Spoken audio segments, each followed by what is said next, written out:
You don't want to be the proud possessor of negative equity. That's nothing that you ever really want to have. Well, good morning, or afternoon, or whatever it is.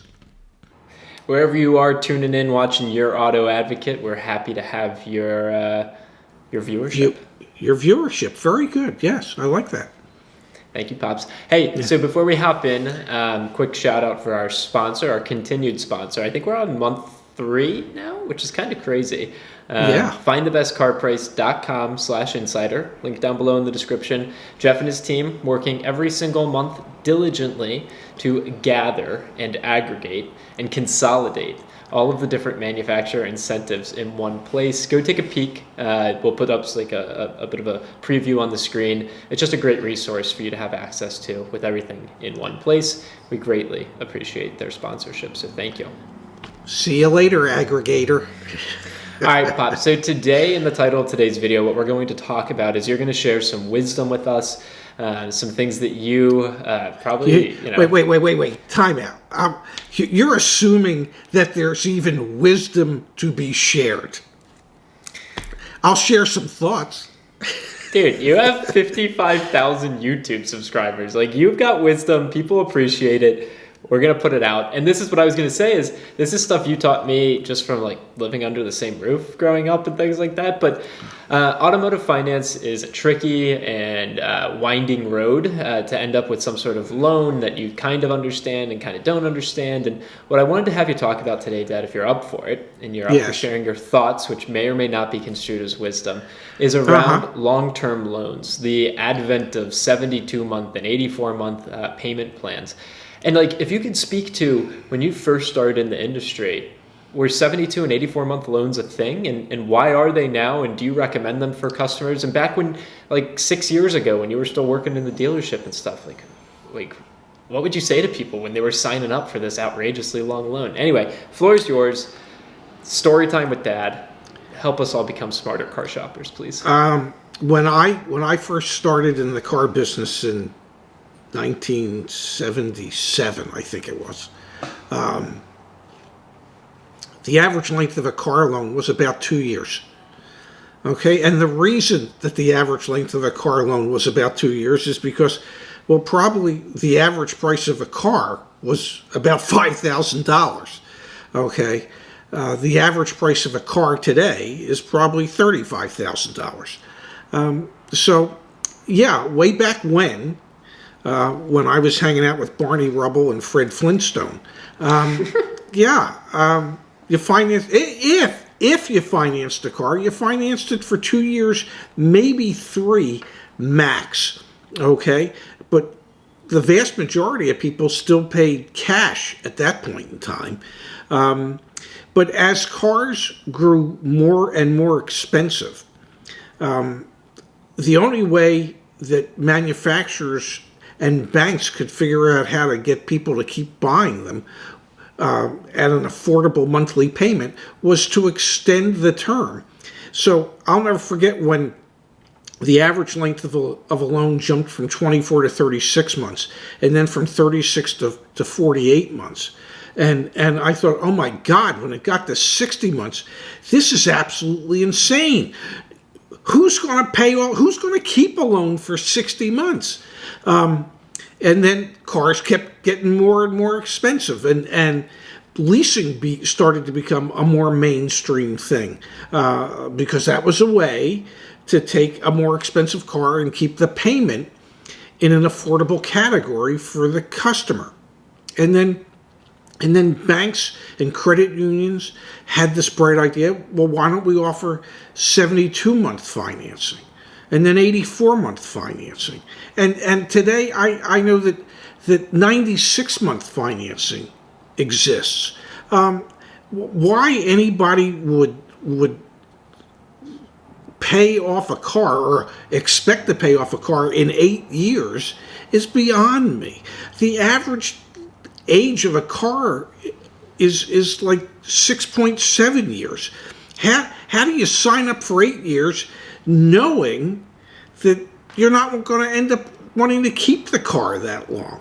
The longer the term, the more interest that you're paying back, the greater the total cost becomes for the vehicle because of all that interest that you're paying. And the longer it takes you to get into a positive equity position. If ever. If you're in a 72-month note, it probably is going to take you 60 to 65 months to even be break even. Okay? So, and I know people keep cars longer today than they have in the past, but there's still a rather large percentage of people that get out of cars sooner rather than later. And every time they walk into a dealership, most of the time they're confronted with a negative equity position. And equity, you want it to always be positive. You don't want to be the proud possessor of negative equity. That's nothing that you ever really want to have. So let me ask you a question, Dad. So the 0% 84-month financing deals, That's are they fine. really a deal? Are they? No, so help me understand. Are they really a deal? That's fine because you're not paying any interest. You're just always paying off principal. So as long as you're just paying principal, and could you be in a position where the principal is greater than the value of the vehicle? Certainly. But at least you're not paying interest on it. You could always pay more than what your monthly payment is in hopes of paying it off sooner. But yeah, can you actually touch on that? I mean, because let's not assume that someone that's watching this knows that a car loan can be paid off at any point in time with no penalty. That's part in of most states. And but that's part of was it the Truth in Lending? Yes. Is that part of? Yeah. Well, it's like tied to it. It's probably a different act, but it's tied to TILA. Yeah, most car loans in the vast majority of states have no prepayment penalty. And what that means is if you choose to pay it off early, say you did an 84-month loan, but you say, the hell with it, I want to pay it off in half that time. At 41 months, I'm going to get a payoff, and I'm going to send the bank the money. They can only charge you interest up to the day that they get your check.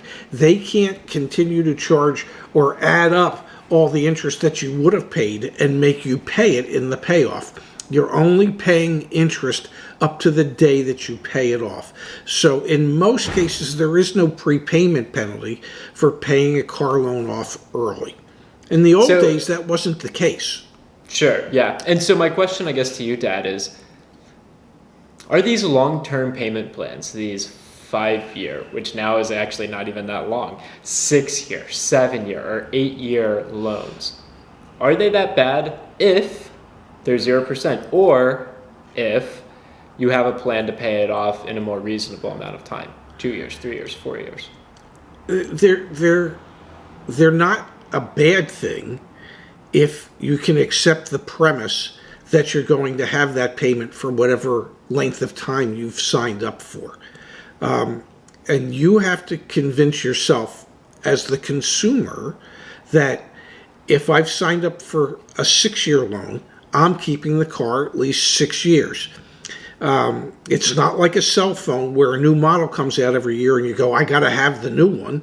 If you're buying a car and you're signing up for a 6-year note, and the reason you're signing up for a 6-year note is because that's the only way to get your monthly payment at what is an affordable or comfortable level for you, then just accept the fact you're going to keep it till the end of the loan so that you actually will be the possessor of positive equity, of real equity, not negative equity. I personally don't like long-term obligations like that, but I also understand that for people who want to get a car, with the cost of what cars are today, for so many people, the only way to make it affordable is to continue to extend the length of that loan. I don't recommend it, but if that's the only way you can do it and you have the discipline to stick with it, then do it. But if you don't have that discipline, wait till you have more money to put down so that you can have a shorter term loan. Or look for a less expensive vehicle. That's a concept. Not one that most Americans are willing to accept. I totally didn't when I had my old car, so I get it. I empathize. But I think that's really well said, Dad. Thank you. Yeah. My pleasure. I don't know if anybody got anything out of this today, but I hope there was some nuggets in there that you might be able to use. Just a nugget or two. Appreciate it, Pops, like always. My pleasure. I'll talk to you later, handsome. Catch you then. Yeah, bye-bye.